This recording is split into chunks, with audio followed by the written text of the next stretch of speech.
n'avait pas touché le ballon encore.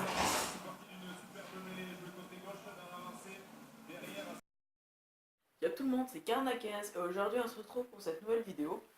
Donc aujourd'hui je vais vous présenter 3 cans, des cans que j'ai eu en 2016. Je pensais que ce serait pas mal de vous les présenter. Donc on va commencer tout de suite par la canne, donc c'est une Gunky.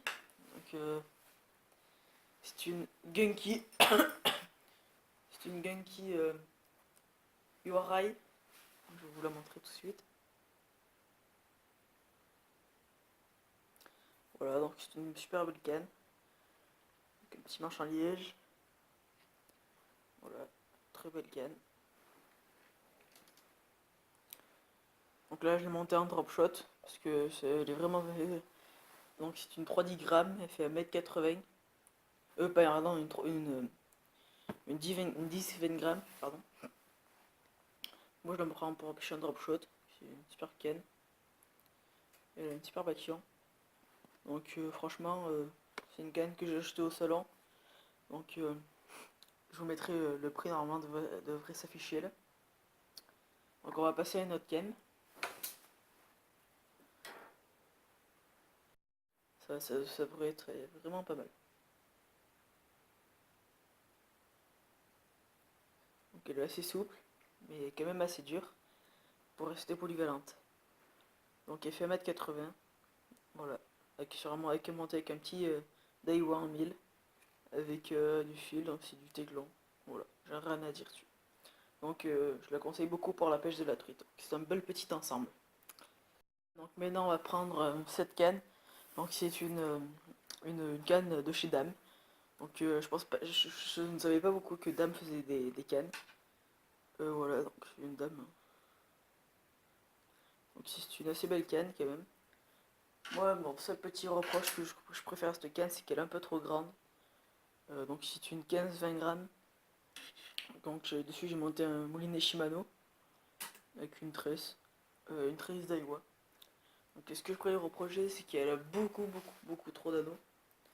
Donc je vais vous montrer qu'elle est en deux parties. Voilà, en fait elle a vraiment beaucoup d'anneaux. Du coup le fil est bien guidé, ça c'est sûr en tout cas, mais le problème c'est que l'hiver, quand le fil est mouillé, donc qui va coller sur la canne, du coup le fil va geler. Et donc ça peut être vraiment très pénible. Tout de suite, je vais vous montrer les moulinets en détail. Voilà, donc là c'est sur la canne Dame. Donc c'est un Shimano Sedona en 2500 avec une tresse Daiwa. Donc il a 7 roulements, si je ne me trompe pas. Franchement, c'est un bon moulinet. Il tourne bien. Donc voilà. Donc là, je suis sur la canne Gunky. Donc là, on a un Daiwa Aerotor. Donc son prix normalement devrait s'afficher. Franchement, c'est un super bon moulinet. Il tourne très bien. Celui-ci, c'est à 2500. Donc là, on peut le voir. C'est une tresse Daiwa. Donc tous les mètres ou tous les 5 mètres, je pense, elle change de couleur. Donc franchement, elle est super bien. Donc ça permet d'essayer de localiser les poissons.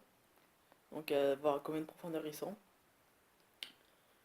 Franchement, c'est une canne dont je suis très fier, avec le moulinet aussi. C'est un moulinet qui coûte quand même un petit peu cher, mais c'est encore ça. Donc on passe avec le moulinet suivant. Et donc pour terminer, là on a le Daiwa Elialis. C'est sur ma canne pour la truite de chez Bokensul.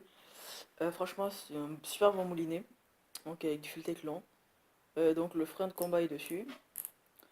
Celle-ci, elle a 7 roulements. Elle a une récupération d'1 mètre. Donc franchement, ça suffit vraiment pour la truite. Surtout que moi je pêche souvent dans des rivières avec assez fort débit. Et aussi ça m'arrive des fois de pêcher dans les gorges du Tarn.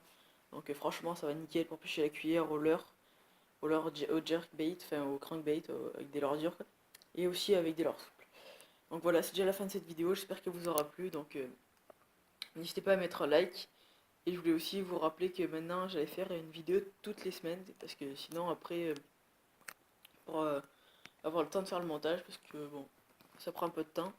Donc on se retrouve la semaine prochaine.